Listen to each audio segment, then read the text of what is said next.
Hello viewers, అందరు ఎలా ఉన్నారు? నేనైతే చాలా చాలా బాగున్నాను. మీరు కూడా బాగుండాలని కోరుకుంటున్నాను. ఈరోజు రెసిపీ వచ్చేసి ఎగ్ ఫ్రై చేసుకుందామండి. ఇది ఎలా చేసుకోవాలో చూసుకుందాము. ఫస్ట్ ఒక కడాయి తీసుకొని స్టవ్ ఆన్ చేసుకొని స్టవ్ మీద పెట్టుకోవాలి. ఈ కడాయి వేడిన తర్వాత ఒక 3 టేబుల్ స్పూన్ వరకు ఆయిల్ వేసుకోవాలి. వేసుకున్న తర్వాత ఆయిల్ బాగా హీట్ అయిన తర్వాత పోపు దినుసులు వేసుకోవాలి. నేను ఇక్కడ జీరా అండ్ ఆవాలు తీసుకున్నాను. మోస్ట్లీ ఇవే తీసుకుంటాను. ఇవి చిటపటలాడుతున్న టైంలో ఒక 4 మీడియం సైజ్ ఆనియన్స్ తీసుకొని చిన్న చిన్న ముక్కలుగా కట్ చేసి వేసుకున్నాను. వేసుకున్న తర్వాత ఇవి మంచిగా ఆయిల్ మిక్స్ అయ్యేలాగా కలుపుకోవాలి. కలుపుకున్న తర్వాత మూత పెట్టి ఒక 3 మినిట్స్ వరకు, అంటే కొంచెం మెత్తబడేంత వరకు ఉడికించుకోవాలి. అలా మధ్య మధ్యలో మూత తీసి అప్పుడప్పుడు కలుపుకుంటూ ఉండాలండి. కొంచెం మనకు మెత్తపడ్డాయి కదండి, ఇంకా ఇప్పుడు ఒక్కసారి కలుపుకోవాలి. ఇంకొంచెం ఫాస్ట్గా ఉడకడం కోసమని నేను ఇక్కడ ఒక హాఫ్ స్పూన్ వరకు సాల్ట్ తీసుకున్నానండి. సాల్ట్ కూడా వేసుకున్న తర్వాత కలుపుకుంటున్నాను. బాగా ఉప్పు కలిసేంత వరకు కలుపుకొని ఇప్పుడు ఒక రెమ్మ కరివేపాకు తీసుకొని వేసుకుంటున్నాను. ముందే వేసుకోవడం వల్ల ఈ ఫ్లేవర్ కూడా మంచిగా ఉంటుంది. హెయిర్కి అండ్ హెల్త్ కూడా చాలా మంచిది కదండి కరివేపాకు, అందుకే ముందే వేసుకుంటున్నాను. వేసుకున్న తర్వాత మూత పెట్టి ఒక 1 మినిట్ వరకు ఉడికించుకుంటే చాలండి. తర్వాత ఒక హాఫ్ స్పూన్ పసుపు, అలాగే ఒక half spoon ginger garlic paste వేసుకుంటున్నానండి. వేసుకున్న తర్వాత ఇవి కూడా మంచి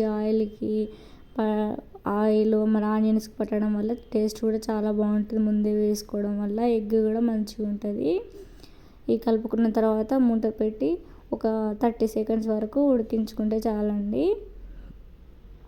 ఇది ఆవిరితో ఉడకడం వల్ల మంచిగా ఉంటుంది ఎగ్ ఫ్రై. 30 సెకండ్స్ తర్వాత మూత తీసి చూస్తే మనకు మంచిగా ఆనియన్స్ కూడా బాగా ఉడికిపోయినాయి కదండి. నేను 4 ఆనియన్స్ తీసుకున్నాను, కానీ 4 ఆనియన్స్కి నేను 3 ఎగ్స్ తీసుకుంటున్నానండి. ఈ 3 ఎగ్స్ కూడా నేను నైఫ్తో కట్ చేసి వేసుకుంటున్నాను. నైఫ్తో చేసుకోవడం వల్ల చాలా ఈజీగా అవుతుందని ఒక్కొక్కటి బ్రేక్ చేసి వేస్తున్నాను. వేసుకున్న తర్వాత దీన్ని ఎలా కదిలించకుండా, అసలు కలుపుకోకుండా మూత పెట్టి ఒక 2 మినిట్స్ వరకు ఉడికించుకుంటున్నాను. 2 మినిట్స్ తర్వాత మూత తీసి చూస్తే మనకు ఎగ్స్ కూడా మంచిగా ఉడికినాయి, కానీ వన్ సైడు నేను దాన్ని బ్రేక్ చేయకుండా ఇంకా అదర్ సైడ్ తిప్పి వేసుకుంటున్నాను.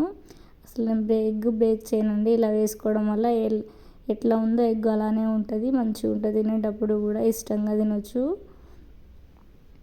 ఎగ్ తినే అనే ఫీలింగ్ కూడా మంచిగా ఉంటుంది.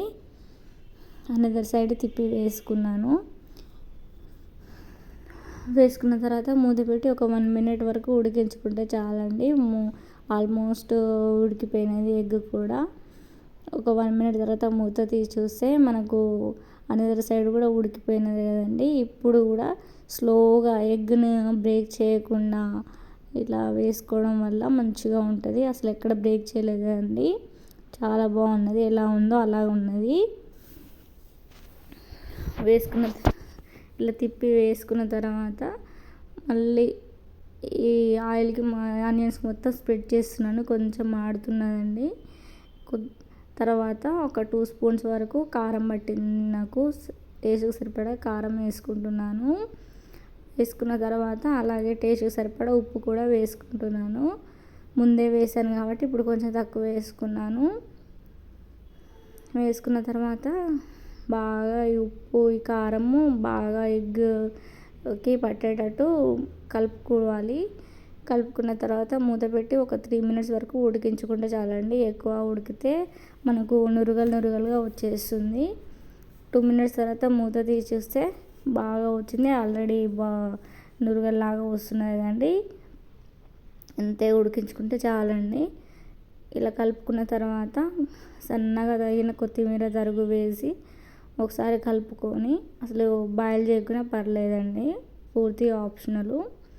కలుపుకొని స్టవ్ ఆఫ్ చేసుకోవాలి. చూడ్డానికే చాలా కలర్ఫుల్గా కనిపిస్తున్నది కదండి. టేస్ట్ కూడా చాలా బాగుంటుంది. ఒకసారి ట్రై చేయండి. సర్వింగ్ బౌల్ తీసుకొని సర్వ్ చేసుకుంటే చాలండి. Thanks for watching. Please subscribe my channel. Thank you. Bye bye.